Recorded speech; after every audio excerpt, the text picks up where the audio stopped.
How would you like a 15% discount to my daily email, the stack of stuff, the show notes, discounts to the conference, all of that? All you need to do is text the word show to 33777. You'll get the annual subscription with a 15% discount to my daily email. You'll get the stack of stuff, the links to the show notes, discounts to the conference, and so much more.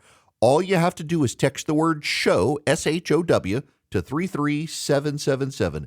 Text show to 33777.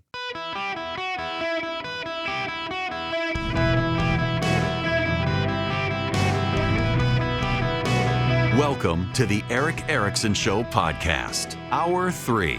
Ladies and gentlemen, welcome. It's Eric Erickson here. Delighted to have you with me. Congratulations, those of you out in Oklahoma listening on either KRMG or Freedom 96.9.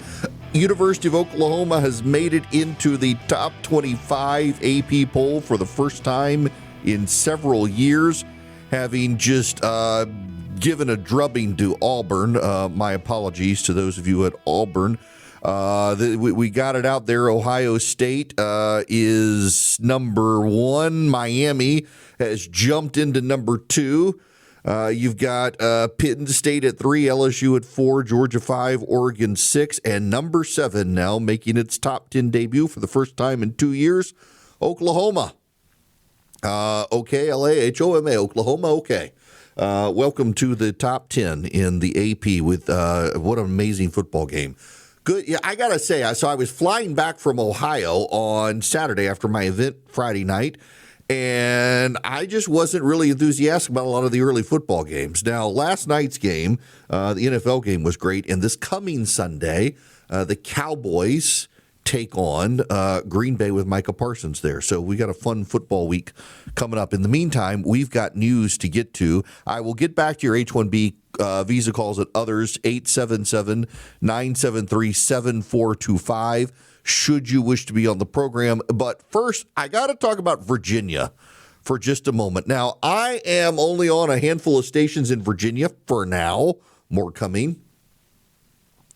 But Virginia has, and New Jersey, have off-year statewide elections. So this year in Virginia, for example, you've got the governor, lieutenant governor, the attorney general, the House of Delegates. They're all up for election in this odd-numbered year.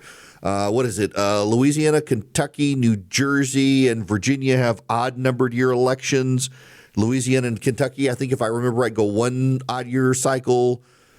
And Virginia and Virginia and New Jersey go the other. I think I got that right. It's kind of confusing. They're all off.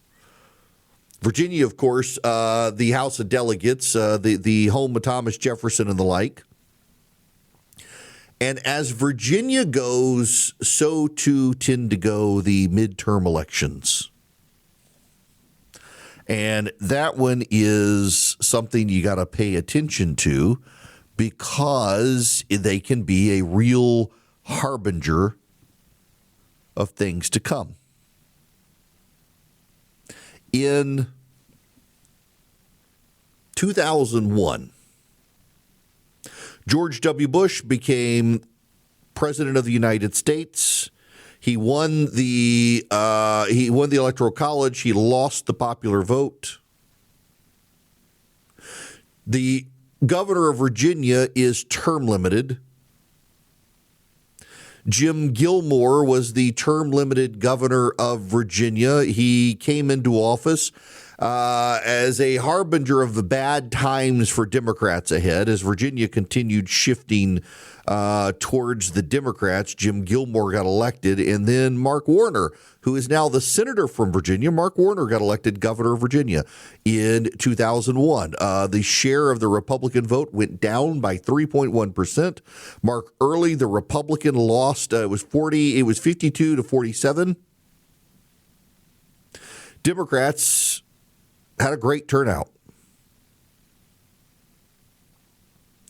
And Virginia, so goes Virginia, it tends to set the tone for the midterm elections. And in 2001, Democrats saw Mark Warner get elected, and they thought, we're going to have a good midterm election.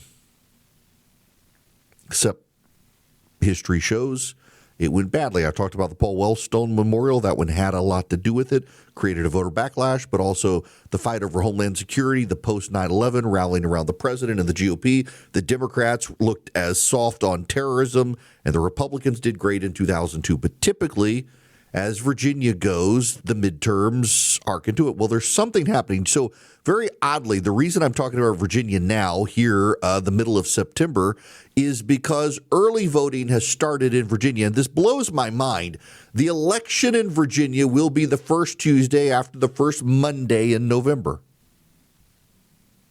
as is kind of the standard default in the United States for elections. So the Virginia election will be November 4th, but early voting has already started in Virginia. And Democrats in Virginia are a little bit concerned. They still think they're going to win, but they're concerned because the Republicans are turning out thus far at a higher rate than the Democrats, and there's concern there. Now, if I recall right, in the last Virginia state Senate elections, Republican turnout also looked pretty good, and they still wound up losing the Virginia Senate. I'm not saying the Democrats are going to lose in Virginia. What I am saying is this is not going to the pattern that everyone expected, where you saw this massive sustained wave of Democratic early voting. We're not seeing that. We're seeing an early wave of Republican voting in Virginia. And what makes it so much more striking is Winsome Sears, who I just adore. She's not a good candidate for governor. I don't mean this to reflect poorly on Winsome Sears, because I think she's fantastic. If you've never heard Winsome Sears speak, she is a Jamaican immigrant Marine mom who has become the lieutenant governor in Virginia. Glenn Youngkin is the governor. Winsome Sears is the nominee for governor, and her campaign's just not good. I don't mean to be critical. I hope she can win. She's running against Abigail Spanberger, who the press has gone with kid gloves on. And in the process of her kid gloves, no one's been able to ask Abigail Spanberger tough questions until suddenly they asked her about boys and girls sports. And y'all, I gotta just wrap a little bow around this one. You got to pay attention to this. Abigail Spanberger, who is a considered moderate Democrat member of Congress, who is running for governor in large part because of redistricting in Virginia. She's not sure she could win re-election. She's now running for governor. She's been on the national stage for quite some time. She's been in Congress as a Democrat, railing on the Democrats for going too progressive. She was asked the other day, finally, a reporter asks her a substantive question, and they ask her about boys and girls locker rooms. Because in Virginia right now, there's a situation where two boys in Northern Virginia have been punished by the school system because a girl went into their locker room. They were unhappy about it. She videotaped them. And they got in trouble, not her for violating the policy of using cameras and recording devices in the locker room. They got in trouble for questioning a girl in the locker room. And Abigail Spanberger was finally asked, what about boys and girls in each other's locker rooms and bathrooms? And she didn't have an answer.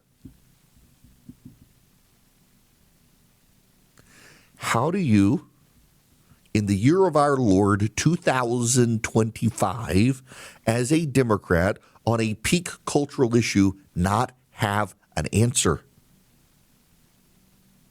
Winsome Sears has shown up in that school district at press conferences now defending the boys and has started to get some traction. The Democrats keep pushing out polling showing a massive blowout for the Democrats. The problem is, like, 2017 was a very good year for the Democrats in Virginia. 2017 was a really good year for the Democrats. In that year, Ralph Northam ran against Ed Gillespie. Ed Gillespie tied to Donald Trump. Northern Virginia turned even more Democrat. Ralph Northam won 53.9% of the vote. It was a devastating blowout for the GOP down in the Tidewater area of Virginia, the Richmond area, the Northern Virginia area. Those are the three major population centers. They leaned Democrat, even as Ed Gillespie was able to get rural Virginia to turn out significantly. It didn't help him. Turnout was up 4.6%. Democrats were fired up about Donald Trump, and you would think they would be now, particularly in Northern Virginia. This is one of the things Republicans have been so concerned about in Virginia, is because in Northern Virginia, it's all public employees, and a lot of them have lost their jobs thanks to Doge, and they're furious. It's defense contractors. It's outside non-governmental organization people, many of whom have been hurt by the Doge cuts. And you would think that there would be this massive, massive surge of anti-Trump sentiment, as there was in 2017, except it's thus far not showing up in the polling, in the early vote. Something's happening. Now, I want to be very clear with you. My friends in Virginia seem way more upbeat than I do. And I would say that when they had their Senate elections, Virginia Senate elections, I had the Glenn Youngkin team. They were doing a massive ground game, pouring money in. It didn't turn out. The Republicans were actually pretty depressed by what happened. They had gotten their hopes up. The early data looked good, and yet the Democrats surged at the end. I'm not saying the Republicans are going to win in Virginia. I don't actually think the Republicans are going to win in Virginia. I hope the Attorney General, my friend Jason Miyares, wins. He's running a stellar campaign. By all accounts, the Attorney General in Virginia is running one of the best campaigns statewide anyone has seen in a difficult year for an incumbent. He's a fantastic guy. And if he wins, he may be able to float the Republican governor and lieutenant governor across the finish line. The lieutenant governor had some early flubs and some scandal related to gay porn and stuff, it seems like, and that all water under the bridge at this point. Miyares is running a great campaign. Now, again, why, Erickson, why are you spending this much time on the state of Virginia? You're only on like 2 or 3 stations up there. Why? Because Virginia is the harbinger for all of us for 2026. When you have a Democrat candidate for governor in Virginia who's been in Congress, been on TV, who still can't answer the question about boys and girls sports, here's my suspicion. Short of a recession, and I don't think we're going to have a recession, if the Democrats can't turn to an argument against tariffs, and I don't think they're going to be capable of doing it, it gives the GOP an opening next year. You've got multiple interest rate cuts from the Fed. You've got an economy that's doing better than people think it should be doing. You've got the Republicans ahead of Democrats on the issue of the economy, on the issue of crime, on the issue of immigration, the 3 big issues that matter to voters. The GOP may not do fantastic next year, but they might mitigate Democratic gains because the Democrats don't seem to have figured out how culturally out of line they are with voters. The old playbook in politics is it's the economy stupid, and I still believe it's the economy stupid. And I think you're stupid if you don't recognize it's the economy stupid. But I also think you're stupid if you don't recognize there's a cultural angle to the economic message. There's a cultural angle to the economic message. Who's getting ahead and where are they getting ahead? It matters. Who's getting ahead and where are they getting ahead? It matters to a lot of Americans. And when the cultural progressive elites are the ones getting ahead, at a time that Donald Trump really hates those people and they hate him, people aren't going to blame Donald Trump for that. They're going to wonder what's up with the Democrats. There's a cultural angle to this. And do you want to put in charge socialists? You think the economy's messed up. Do you blame Donald Trump or do you blame Joe Biden? I mean, this is a legitimate question. Do you blame Donald Trump? Do you blame Joe Biden? Because a lot of people still say Joe Biden screwed this thing up and Donald Trump, it's going to take him a while to fix it. what's happening in Virginia is going to be a hallmark. It's going to be a bellwether for what happens next year. And the fact that the Republicans right now are looking at Virginia saying, hey, we expected it to be a Democratic blowout with Trump back in the White House, and this is not the way it's turning up right now. We've still got another month and some days to see.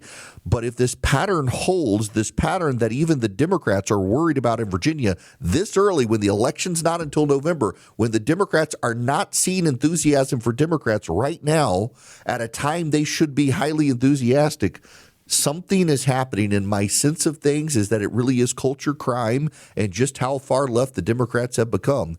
It's really too soon to tell, but we're starting to see some patterns, and they look very bad for Democrats moving forward. Welcome. It is Eric Erickson here. I want to go back to the phones. Bill calling about the H-1B visa situation. Bill, welcome to the show. How are you? Bill, you there? Well, I guess we lost Bill. That's all right. 877-973-7425 if you want to be on the program. A lot of people with some very good insight into H-1B who are familiar with the program. And again, I'll lay out my position very clearly here. I think if the president wants to do this as a stopgap for reform, it's a good idea. I do think that it could potentially negatively impact some areas of the country, particularly in rural healthcare systems, that does rely on H-1B visa hires in large part because they have difficulty recruiting Americans to live in those rural parts of the country. A listener emailed me and said, maybe consider a zip code-based fee. So if you live in Silicon Valley, you pay the $100,000. If you live in rural Texas or Oklahoma or Georgia or somewhere, it's a $0 fee. That may be something to consider. For now, though, listen, I think the president wants to force reform on the issue and get CEOs together. I know so many people who are lawyers who admit they know how to use the H-1B visa system to get people into the country who may not necessarily actually be the highly skilled person that they need. I've had experiences in the immigration system that are madness as a lawyer. I will tell you, I wanted to do immigration law at one point, and I found the system so convoluted and didn't have a mentor to help. I threw up my hands like, nope. I'm going to commit malpractice on accident, not being able to figure this out. It's a convoluted system, badly in need of reform. And maybe what the president is doing will stoke real reform calls in Congress across the aisle because it's needed. You know, Americans for Prosperity actually has some great ideas on reforming the H-1B visa system because they understand it's a good program, but it's ripe for abuse and can be abused. And they're pushing some good reforms on it. You can be involved with AFP by going to afpvolunteer.com. Now, importantly, they're not actually asking you to join for a political cause right now. What Americans for Prosperity wants people to do is to take a step for freedom in their community. And if I do it and you do it and 250,000 of us do it, 250,000 of us will have advanced freedom in our communities just in time for our 250th birthday party as a nation. You can find out more about the 250,000 Steps for Freedom Challenge at afpvolunteer.com. That's afpvolunteer.com. Sign up with AFP today. They're the largest leading grassroots group in the country. They advocate common sense conservative reforms down to the local level across the nation. They would absolutely love to have you involved. afpvolunteer.com is the website. Find out more from AFP and take the 250,000 Steps for Freedom Challenge, advancing freedom in this country as our founders intended.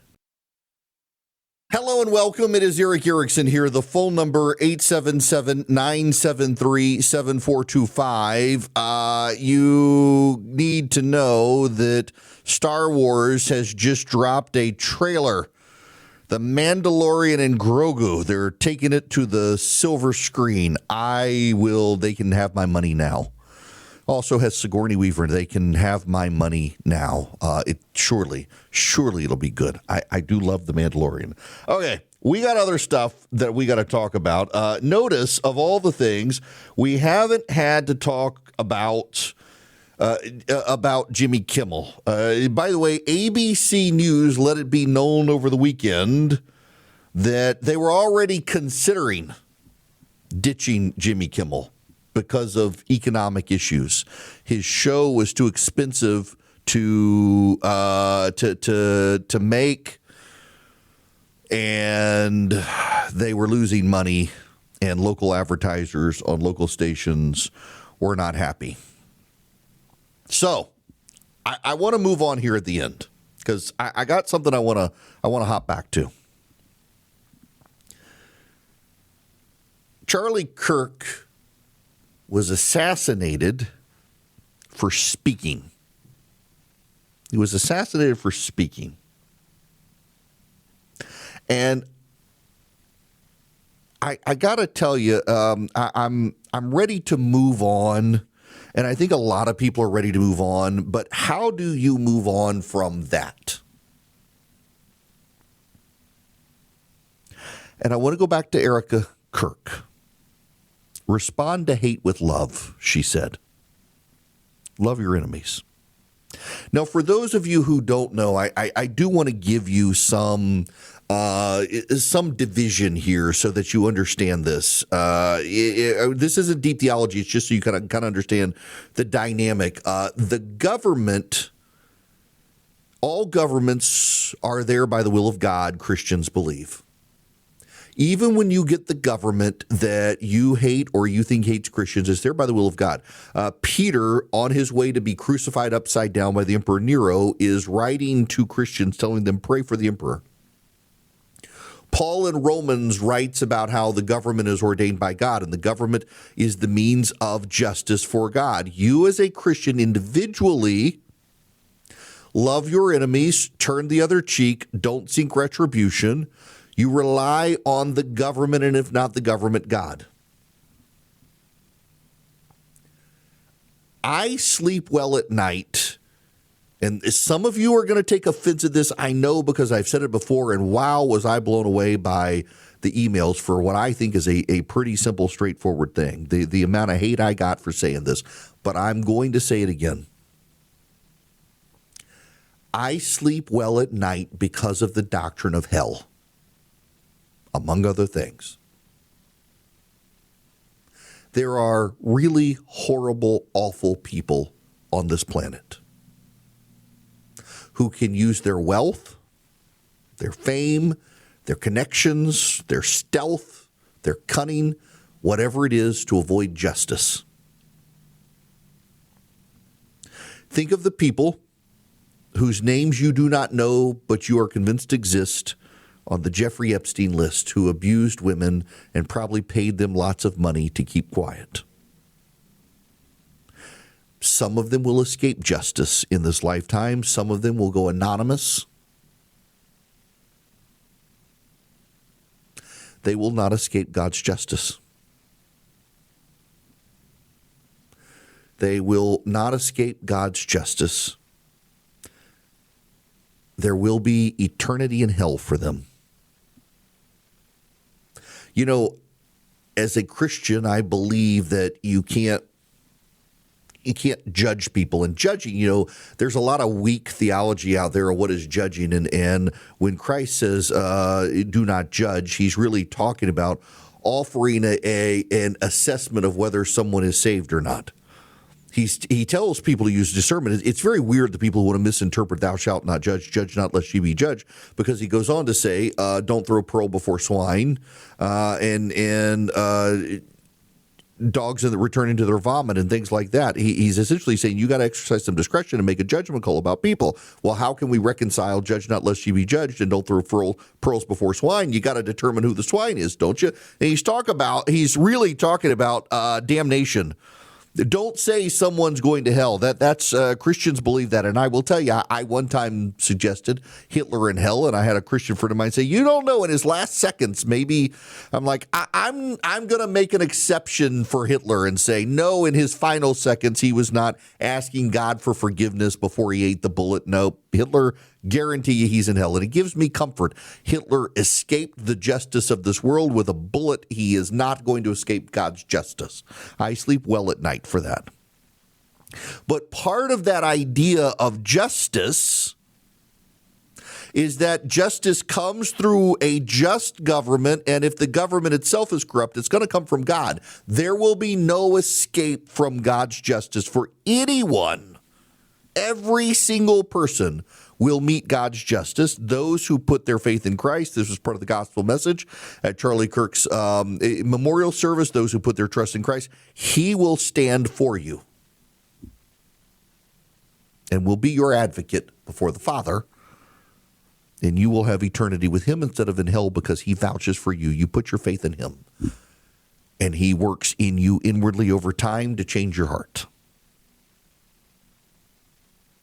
So where does that leave you, me, and everything else moving forward? Well, there were two depictions on stage. There was the humorous depiction of Trump saying, I hate my enemies, I don't forgive them. And there was the Erica Kirk seriously in tears saying, I love my enemies and I forgive my husband's assassin. You can rely on the government and God to deal with your enemies. You individually have to love them. You can want the government to target Antifa, to execute Charlie Kirk's assassin, but you yourself can say, I forgive him. Doesn't keep him, give him escape from the consequences. And there are a lot of people on the left who are arguing essentially that if Charlie Kirk's widow is saying she forgives her husband's killer, surely she doesn't want him to have the death penalty. And I bet she does. I bet she does. She has forgiven him, but the state will execute him. The state acting on behalf of God. Read Romans 13. But there's more beyond that basic Christian primer for people who don't understand it. You got to talk. You got to speak up.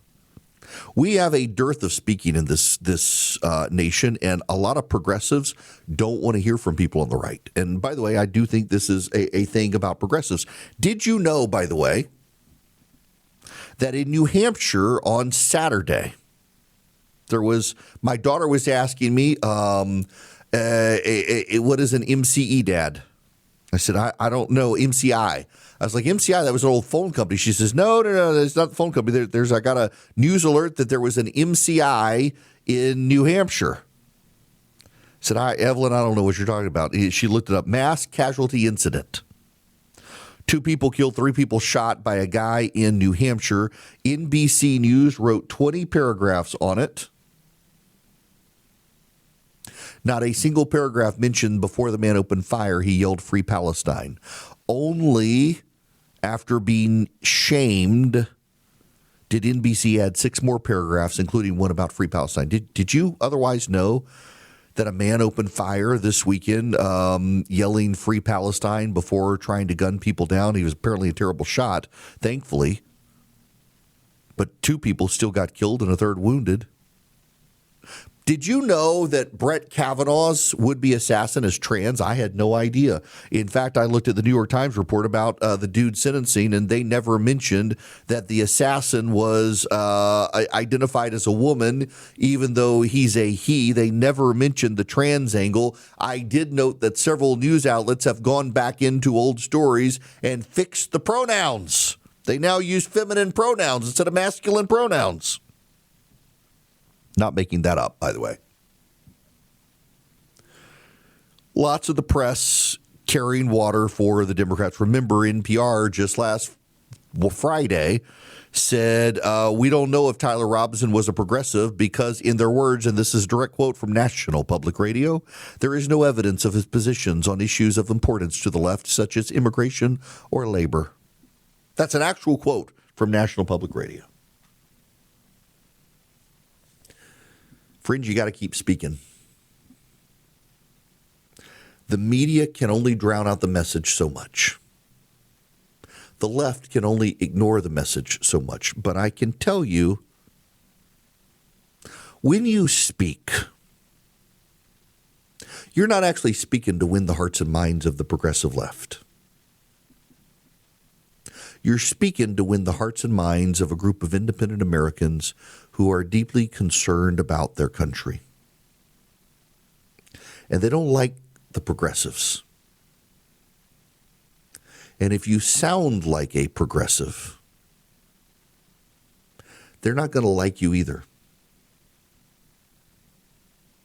You have to be able to speak. Charlie Kirk was assassinated for speaking. You can't hide, you must be brave. Some of you can't because of your job speak. You know, when I started my radio show, many of you know, Rush Limbaugh was actually a friend of mine well before I was in radio. Rush got me into radio. Rush told a little fib, got me a radio job, claiming that I was a competent, qualified broadcaster when I, to this day, still don't even know how to work the board in a radio control room. But he vouched for me. I got my job, and when I started, my very first lesson was I needed a designated a-hole. That would be Charlie. I needed somebody who could tell me I sucked because no one in radio would tell me until the moment they wanted to cancel me. I needed somebody who could keep an ear on me and make sure I wouldn't get repetitive, boring, what have you. Lesson number 2 was you're not there to save the world. You're there to keep people company, in his words, to entertain. If my show sucks, if I get boring, the ratings go down, I get fired. My job is to entertain you. It's not to preach to you. It's not to save your soul. It's not to advocate. It's to entertain.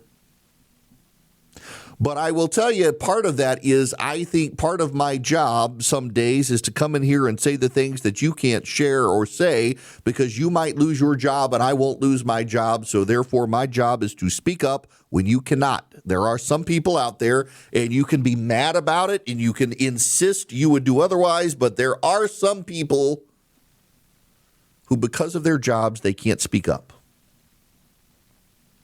Now, I want to explain that one to those of you who think you're in a cushy job and you can say whatever you want to say and get away with it. There are some people who they can't speak up because they will lose their jobs and they need health care benefits for their families because they have sick people in their household and they're scared to death. If you're over 50 and you lose your job, you got a 25% chance of never working again. Where do you go for your health care and your benefits and all that? These are problems. Some people are in positions not to speak up. And instead of blasting them as cowards, you should show them sympathy for the position they're in. But if you can speak up, speak up. I want to go back to the Vice President of the United States. Charlie suffered a terrible fate, my friends. We all know it. We all saw it. But think. It is not the worst fate. It is better to face a gunman than to live your life afraid to speak the truth.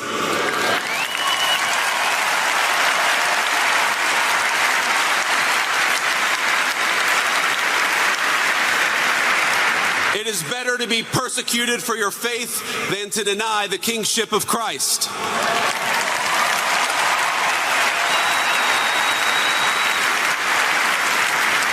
It is better to die a young man in this world than to sell your soul for an easy life with no purpose, no risk, no love, and no truth.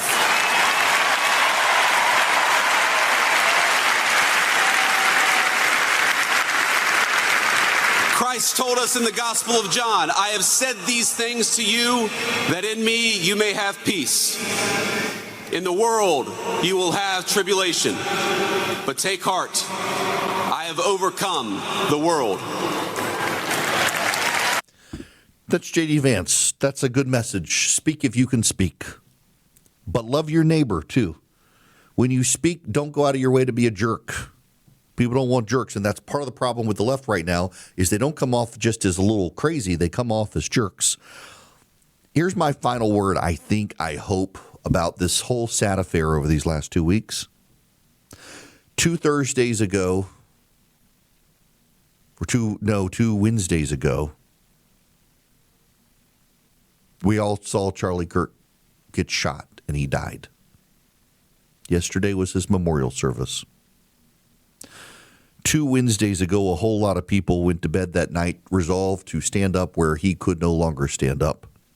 And yesterday, a lot of people around the world witnessed a celebration of the gospel at a memorial service.